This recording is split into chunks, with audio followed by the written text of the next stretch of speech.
Welcome, everybody, into the Valley. I am Ethan Shutt, joined by a dancing Ryan Shutt and Philip Russell hitting me with the shimmy on the Zoom. Gentlemen, what a great time to be a Suns fan.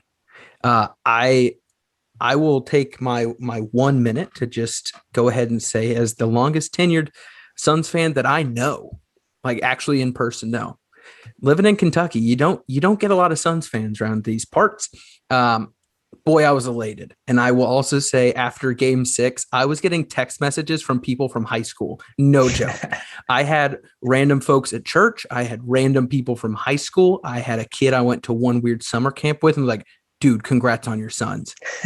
All I'm saying is think how many texts I'm going to get when they win the finals. Wow. Crazy stuff. Am I right? Yeah. Yep.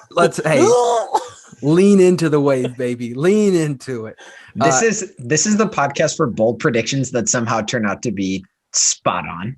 Hey, I sure hope so, man. All I'm saying is that I told everybody Cam Payne was a season MVP the whole time. And yeah, hey, well, best player. Let's go ahead and first start by saying thank you to those that are listening, whether you're on an audio channel, whether you're watching along with us here on YouTube with the video. We have appreciated all of it. I can personally say with general schedules of work and wives and sleeps and dogs, we cannot come to you after every game as much as we may want to, but we are trying to take the time to put together a quick recap of what we've watched over the last week and a half, and talk about what we're going to see in the next series that starts. I mean, this should be getting posted on Monday morning. So starting tonight for those that are listening, day of release. So we wanted to give you this. I know there's a lot of good stuff out there and we appreciate you giving us some of your time as well. Philip, let's go ahead and just start with what I would say instant reactions or things that really jumped out to you about the Suns-Lakers series as a whole. Let's go broad. Let's not get too nitpicky into what's already happened, because I want to make sure we're given plenty of time as to what's ahead, as exciting as the Lakers series was. But what stood out to you the most in the Suns-Lakers series, Suns winning in 6? I want to word this really well so as not to diminish what the Suns did. The Suns took advantage of Anthony Davis not being on the floor, and they did so brilliantly on both ends. To get into it a little bit, the lack of playmaking without AD was exemplified, and it's really exemplified in one person on the Lakers roster, namely Dennis Schroeder. When AD was on the court, you usually had Mikal on LeBron, Jay on AD or DA on AD. And then Schroeder a lot of times was being guarded by someone else. With AD off the floor, Mikal goes point of attack and starts guarding Schroeder. And here are his points. Game 1 with AD, 14 points. Game 2, 24 points. Game 3, so AD plays a half, 20 points. And then game 4, 8 points on 3 of 13 from the field. Game 5, 0 points on 0 of 9 from the field. And then game 6, he dropped 20 points, but he was 1 of 6 in the first half. So the Suns really locked down the Lakers without AD. The defense collapsed to the middle. Life was really difficult for the Lakers. And then on the other end, life was really easy for the Suns on the offensive end. The Suns got really good shots, especially in games 4 through 6. And a huge reason for that was because AD just wasn't there. Yeah, we talked about this. I think, and I'm saying that, and all three of us, I know, Philip, your love of Kentucky basketball comes and goes at times. Brian and I, we've been Kentucky basketball fans our whole life. We were able to watch Anthony Davis play live. An incredible player who, we've seen firsthand what he can do. College, pros, everything. What I think is so funny to me is how much I underestimated how much he impacts the game by himself. And that's not to belittle his talent. I think he's one of those players that you can comfortably say is a top 5 player in the NBA, but no one's arguing for number 1, right? But when you watch what happened to that Lakers team the moment he left the court, it was incredible how big of a deal he was offensively and defensively. Even in game one, where he wasn't playing well, he affected so much by just being there. So yeah, and again, I'm not the most optimistic Suns fan. I think I like to be real negative and have them surprise me. We talked about it, Philip, in our preview of the series. I said, everyone's healthy, Lakers in 6, but man, I hope they prove me wrong. And what I realized was the moment Anthony Davis was hurt, I remember telling Ryan, I was like, this series is over. There is no way the Lakers team, constructed the way they are, is able to operate or play the basketball they want to play without Anthony Davis. It just doesn't work. And I'm not going to go into every little minute detail of why that is, but I think that's a huge takeaway. And again, no belittling the accomplishments of the Suns, right? DeAndre Ayton, who was just an absolute shining star, breath of fresh air. Everyone was terrified of what may happen. He was putting up monster numbers when Anthony Davis was healthy, right? This wasn't a AD gets hurt, DA steps up. So there are so many good things that happened, but my one big takeaway is, wow, I didn't realize how much gravity Anthony Davis has. And I also hope, as we look way off in the future, that that's something that DeAndre Ayton can hope to be, right? You want to be a big that can do so much, that you have so much gravity offensively and defensively, where you just have to be out there at all times. So Ryan, what kind of stood out to you in that first series that we've 1-6, which is so cool to say out loud? Yeah. So to me, there were kind of two things. One goes back to a comment I made in our pre-series look ahead, and that's the Lakers had the two best players of the two teams, but the Suns have the best team. And I received, just a little bit of pushback on that. I don't think we were ready to buy into that completely, but I think it was evident. We had the better team. And looking ahead, I think it's going to be hard to find additional teams where they might have the one or two better players, but to look from top to bottom, a better team than us, which is reassuring. And I really like the way we played through adversity. And I'm not just talking about Chris Paul's injury, because that could have been, kind of a piece that fell. But even when you look at the way the Lakers handled themselves when LeBron was shimmying and laughing, and you've got Drummond on the sideline, those are things that take young teams out of their rhythm because they get frustrated and they feel targeted. And the Suns never let that happen. And to me, that is a huge sign moving forward that whatever we're faced with, we can take care of it and handle business. And that to me was a real box checked for me, because it would be really easy to see some of our young guys lose their heads or lose their confidence or get kind of shaky in their game. And that never really happened. And I was really proud to see that. And the really impressive thing too is that the Lakers did have the Suns figured out by the end of game 3. The LeBron AD pick and roll on the left side of the court, especially when they started pushing it to the baseline, was just deadly. It was a deadly action that they were running. But game 4, I think game 4 is when AD wound up going out, if I'm not mistaken. I think the Suns were winning at halftime before AD left with that injury. So even that bounce back when AD was still on the court speaks to what you're saying about how resilient this team is. And there's a lot of fight back within this fairly young roster. And I will say, we talked about the presence that AD obviously felt being on the court and off the court. But I want to give the guy his roses. I think all three of us are kind of in agreement that LeBron is probably the best player of all time when we talk. And he very clearly wasn't himself this series. We talked about it off of the pod, but he wasn't attacking the way LeBron has in history. He wasn't playing the game where he could just take over the way he has in history. This wasn't the LeBron that we've seen the last 6 or 7 years in the postseason. And I think that also has some inclination with the way the series went. Tanner, a friend of the three of us, he called me. I don't remember if it was after game 4 or 5, but it was after. I think it was after game 5, and it was when LeBron started and hit a couple threes big, right? And I remember him telling me I would describe Tanner. He's a big NBA fan. He's not what I would call a Lakers fan or a Heat fan or a Cavs fan. He's the biggest LeBron fan I know. I think he's watched more LeBron than anyone else in my life. He's kind of the Nick Wright of our friend group, where he just hitches his wagon to LeBron. He's a very unhealthy level of LeBron fan. But he told me, he said, when that game started and LeBron started taking some early pull-ups, hitting a few, he said it gave him like the old Heat versus Celtics vibes of, oh crap, LeBron is in, I'm in score first mode. Whatever comes to me, comes to me.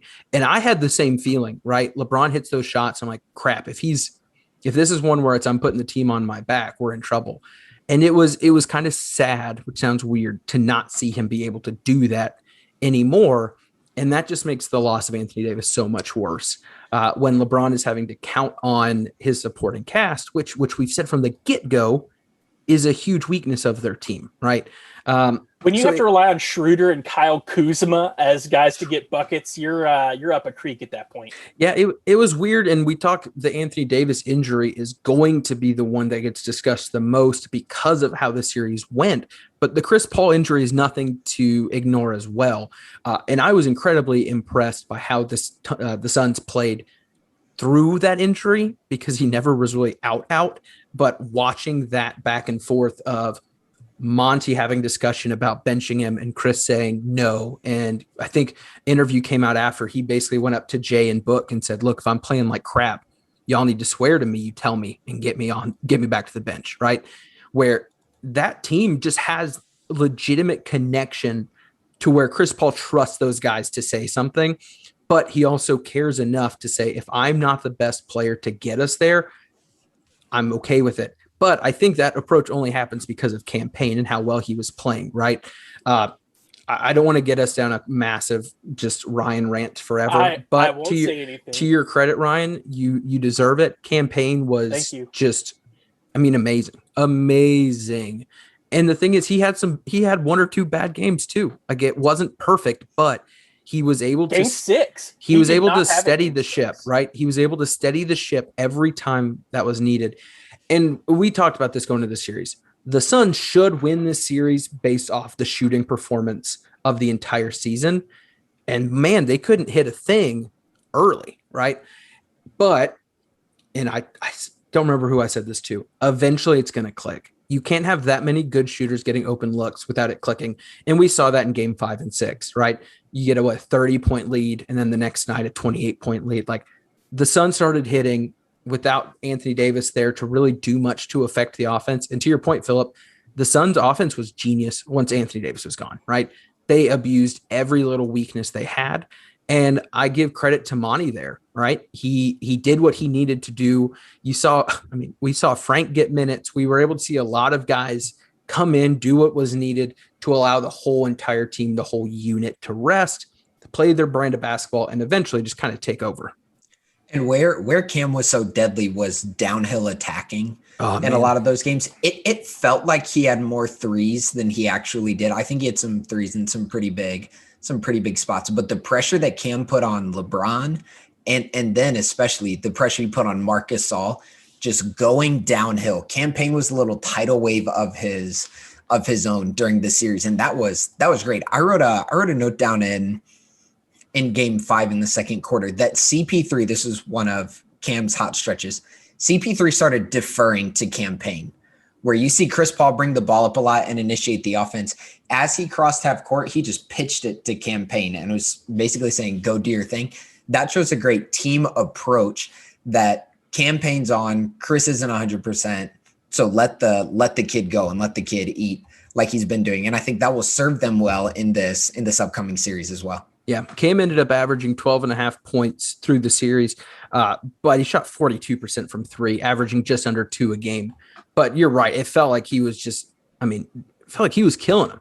And I agree. The downhill, it's kind of like the Chris Paul attack method, but instead of a 10-footer, he just gets to the rim. He just kind of serpentines his way and snakes through the defense until he's got that tiny little window. And you see Chris do that all the time, but he's looking for that jumper on the elbow. Cam, on the other hand, wants that little one-handed scoop off the backboard layup or the reverse. But you see so many similarities, at least I did, in how they attacked a slower defender, which maybe Cam's had that all along. Maybe that's being able to watch CP3 all year and learn from him. But, man, that's stuff that you didn't see in the bubble. And that's what stood out to me when I looked back and said, okay, when Cam Payne first came on the scene for Phoenix and was this huge – is this sustainable, which he's proven us that it is, the things that he was destroying on were defensive intensity, on-ball defense, energy in general, and he was hitting shots. Like he was hitting shots, looking for threes, which again, going into the bubble, no one really knew what to expect. But seeing that level of confidence of, I want the mismatch, I want to attack, I want them to close out and ditch it to the corner. You didn't see that. And boy, it really did remind me of Chris Paul. So who knows what's to come to the future? We're not going to get into the Chris Paul contract discussions. I know some people care about that. Right now, I'm focused on the playoffs and nothing else. For right now, Chris Paul is the point guard of the Phoenix Suns, and I'm really happy about that. So that said, guys, the Lakers series was stressful, but fun. And it was a great monkey off Suns fans' backs. I can tell you, You mean Devin finally hitting more than 6 3-pointers? Is that the one you're talking about? Man, the beauty, the win. The beauty of that coming in the way that it did after being basically a Suns Twitter meme forever, that Booker is incapable of hitting more than 6 threes in a game, even when dropping 70 points. I mean, that's incredible. The fact that he did it the way he did, had that first quarter where he's just like, I've got it. But as much as Booker was the man, I also think Chris Paul showed us why he's the man. And it's the moment things look shaky and the things that, like, are the Lakers coming back? Is momentum shifting? Chris Paul's like, give me the ball. I got this, right? And Ryan and I talked at one point, because he's hurt and the Suns are up by a bunch. And you're like, man, I wish I could give him rest. But you watch those last 5-6 minutes, you're like, that's why we need Chris Paul. Right the ship. You're able to he's not getting double teamed every time like Book is, which who knows what that's going to look like in the Nuggets series. But man, Chris Paul and Devin Booker both showed why they're so valuable to this team. Again, we could talk about DeAndre Ayton shattering everyone's expectations. I think he will be even more important in this next series, if that's even possible, which sucks for him, but it is what it is. But let's officially take a moment, turn the page. The Lakers series is behind us. As wonderful as that is, I think I saw someone tweet, man, we've just been living such happy lives, but now the anxiety hits of, oh crap, we have to do this again. So the Suns are now playing the Denver Nuggets. The Denver Nuggets are coming off a 6-game series against Portland Trailblazers, where Dame Lillard did everything in his power to will them out of the first round. And that didn't happen, which shouldn't be a shock. I think they've made the playoffs the last 5 years, only made it out of the first round once. But what was so weird was that the Nuggets roster that was out there was not the Nuggets roster that I think any Denver fan expected to see come playoff time. Looking back, the Suns played the Nuggets 3 times, I believe, if I'm not forgetting this. I believe they played 3 times. We had the back-to-back losses for the Suns, the double overtime loss and the overtime loss. And then I think a couple weeks later, the Suns won. But what's so interesting to me is this is the starting lineup for the Denver Nuggets back when they played Phoenix during the regular season. Jamal Murray, Will Barton, Gary Harris, Nikola Jokic, and Paul Millsap, right? Next guy off the bench, you have Morris, Dozier, and Green kind of being the only other people with minutes. And then you've got a few getting like 8 minutes, 3 minutes, including Campazzo with only 3 minutes. That's a fun one to come back to later. Now you look at the starting lineup for the Nuggets against Portland. Campazzo, Austin Rivers, Aaron Gordon, Jokic, and Michael Porter Jr. They legitimately have one starter still remaining, which you can argue, Michael Porter Jr., maybe he was supposed to be starting anyway. Paul Millsap is still with the team, but was averaging significantly less minutes come playoff time and as the season continued. So it's really hard, I think, when you're going to a series preview. Typically, I would say you would look at the past and how these two teams duked it out. And then you would say, all right, let's look at this again with the lens of the playoffs, every possession meaning more, a little slower pace, whatever, but we can still probably see an idea of what this is going to look like. But this is like a new Nuggets team, and that makes it really tough. And so when you're analyzing the Nuggets, I think the best thing you can do is look at the most recent data, which is what we saw in Portland. And what we saw in Portland was Jokic is a monster. Outside of that, this team is very weird. That's my one word to describe the Nuggets. And I told Philip that earlier, and he kindly told me how Not helpful that was at all. I said it was astute. Thanks, aka way to go, idiot. Thanks for that great insight. But I mean, legitimately, if you told me Austin Rivers would be playing 40 minutes in a playoff game, right? That's insane. Never would have guessed that, let alone for the Nuggets team that won the series. So I know we all got to watch a good bit of that series as we were hoping to play the winner, and ends up it happens. Philip, I guess going to you first. What is your kind of instant thoughts or instant reactions when you see, okay, Suns Nuggets coming up? What's the first thing that comes to your mind? The first question I have is how the Suns will defend Jokic. He presents such a problem, and it's weird because it's not necessarily just his scoring. His scoring is obviously great. He's the league MVP this year. He can score at an elite level. But you would think the automatic reaction is, oh, the Suns are going to run double teams at him. And that seems even more dangerous at times because he is such a great passer. So I'm not sure exactly what the Suns will do. I don't even know if we'll always see DA on the Joker when he's out there. You might see a rotating cast between Jay and Torrey and DA, obviously, and then even Dario, who's probably strong enough to handle Jokic down low. But that's the biggest question mark going in. What's the chess match going to look like between Monty and Michael Malone, and how are the Suns going to approach defending him? And I think the biggest secondary question along with that is, what can Michael Porter Jr. do off of Jokic? And since Jamal Murray's injury, MPJ went 23.5 and 6 assists on 56 from the field, 47% from three. Now, his numbers were down a little bit in the Portland series, but Michael Porter Jr. was elite to end the year, like truly an elite wing in the NBA.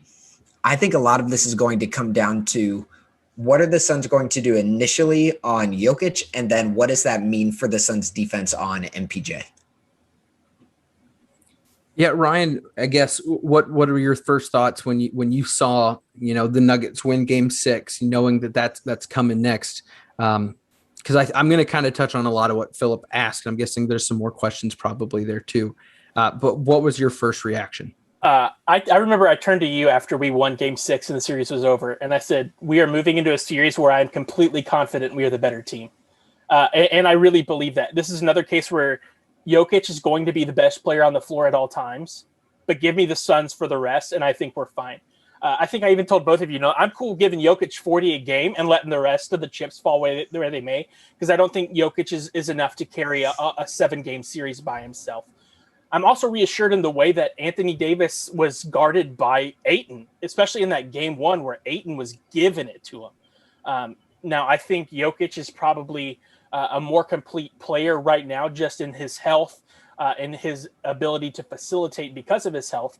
But I'm not too worried about this series. I really believe that we are the better team top to bottom. And it's just going to be a matter of staying locked in and hopefully seeing the same shooting that we got in games 5 and 6 of this last series. But this is, of all the teams in the West, this was one of the teams that I was more confident that if the Suns lined up against it, we would probably be all right. Now, I hope I'm not getting too high on the Suns and setting myself up for disappointment. But really, like I said, outside of Jokic, I am not too worried about this Nuggets team. So the way the Nuggets are constructed, I think, to Ryan's point, and to your point, Philip, we know what Jokic is going to do, right? There was a stat going around Twitter that was catching up a bunch of steam in the Ayton hype community, which good on him, do your thing. And it was this, going back to the series so far, the game so far between the Nuggets and Suns. Jokic, when guarded by Ayton this season, was 13 of 34, shooting 38%, had 3 turnovers, was blocked twice, and had 0 free throws. Jokic, when guarded by any other Sun, was 18 of 27 for 67%, 11 of 15 from the free throw line, right? So that said, I think Ayton now is better, but I also think Jokic has just continued to get better. So I think you can take the time to say, let's really analyze the battle of the bigs here. But I think it comes down to one thing, and it's the same exact thing we said for the Lakers series. And it's, can Ayton stay on the floor, right? If Ayton can't stay on the floor, the Suns are screwed. It's the same thing we said with the Lakers series. If Ayton can't stay on the floor, the Suns are screwed. So I think it'd be silly to really go super in depth on that battle.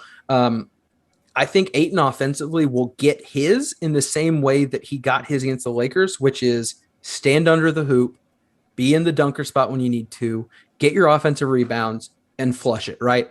We don't want him shooting 12 to 15-foot pull-ups. We want him getting some free throws, which he got this series, which was great. But Jokic is going to do what he wants to do.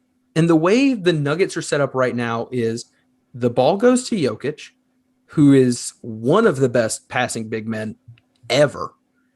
And he is going to facilitate, right? And so in my mind, it's all right. Jokic gets the ball. Let's say Ayton does play great defense. What the Nuggets want are find an open three-point shooter.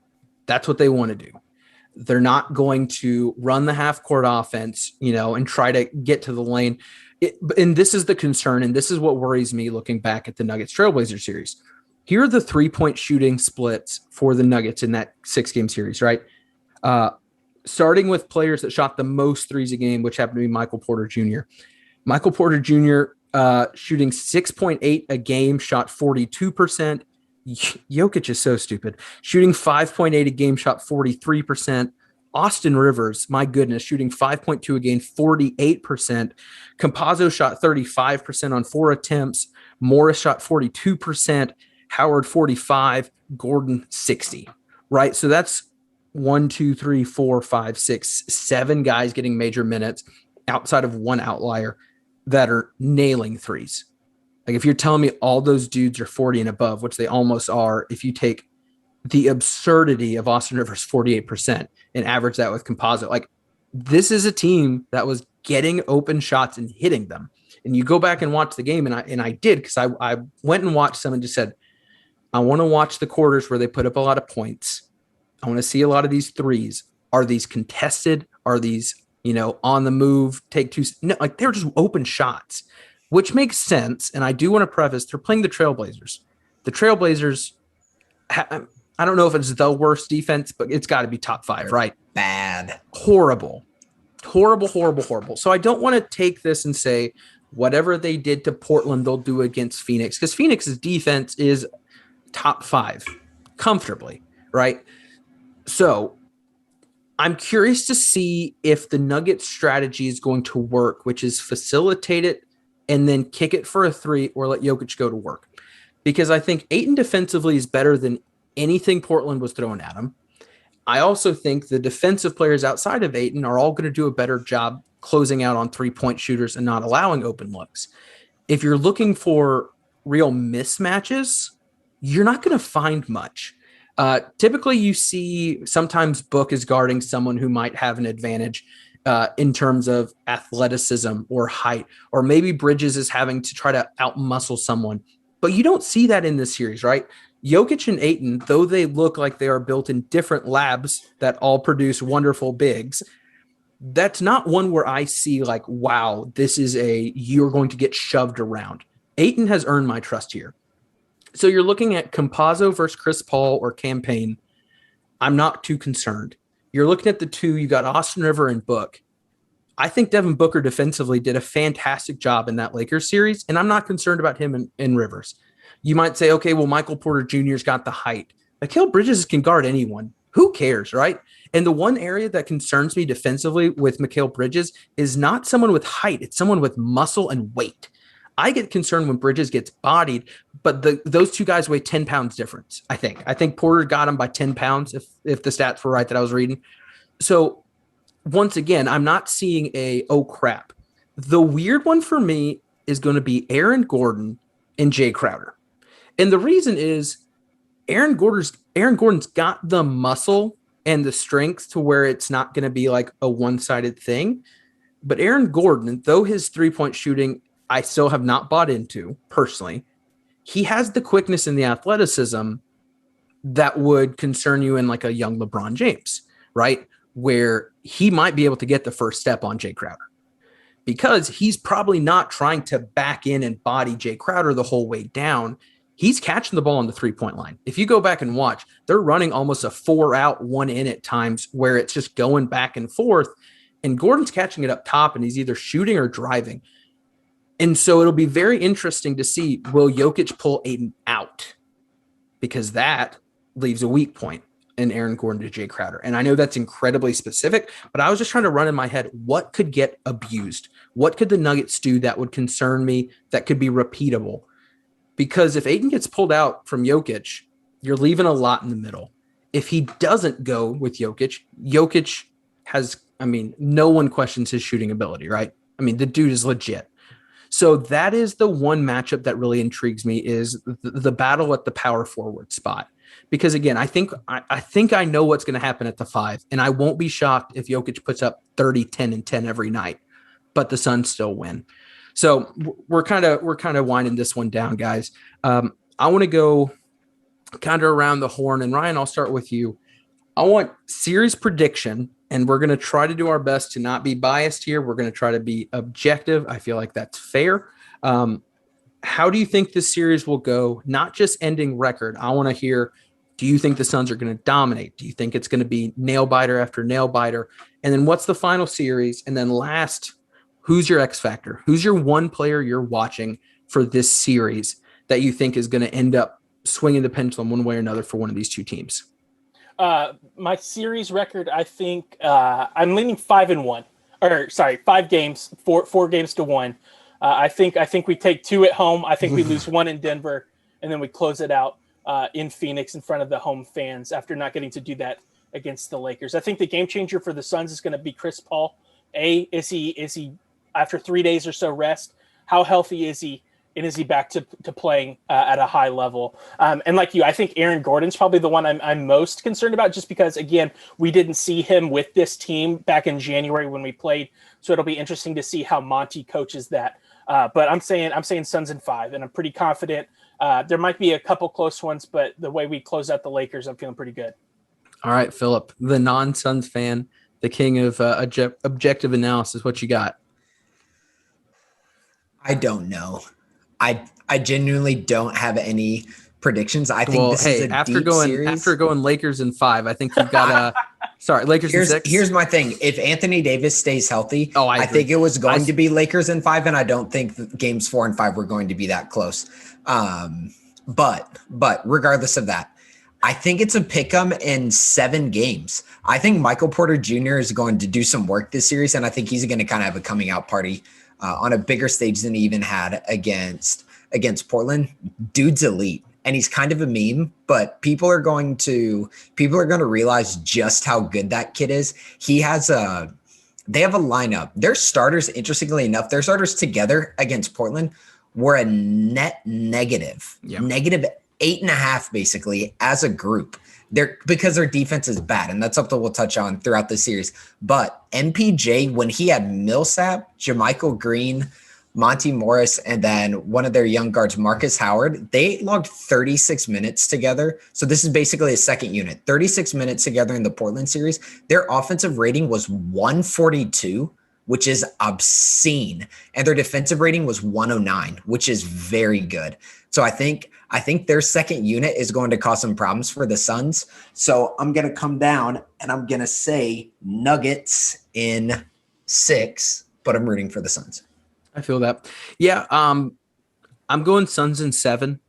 I think the X factor for either team, I think the Nuggets X factor is going to be Monty Morris. If you watched that series, he's the one player that really stood out to me. There were a lot of runs and momentum shifts that happened when he started attacking. And that goes back to looking at the guards they have. They don't have the campaign type spark of energy, go attack and make it happen. And that's kind of the role he played. But my real X factor here is not just one player, but a specific aspect. It's going to be Mikal Bridges on offense. In the Lakers series, there was not really an exploitable matchup for him. And defensively, he had so much he was responsible for. Michael Porter Jr. is great, but the physical toll of guarding him is not going to be like guarding LeBron. Mhm. So I'm hoping Bridges will have a little bit of extra energy. And on top of that, Michael Porter Jr. has not exactly been an elite defensive player. His lack of defense is what kept him off the court for so long, to the point where his offense just got so good you really couldn't afford to not play him. So I'm hoping Mikal Bridges can have a couple 20-point nights, right? Just go in, get those extra buckets someone else needs to get to take a little bit of the weight off a Chris Paul and Book. But again, I think Suns in 7 is hopeful, but also I think could be realistic here. But I'm excited. It'll be a very different series than what we watched with the Lakers. It's also a joy to watch Jokic play. So from just a basketball fan, I know I'm going to enjoy it. Guys, thank you for hopping on with us. We will try to keep y'all posted throughout the series, see how it goes. But again, this has been Into the Valley Phoenix Suns podcast. And we out.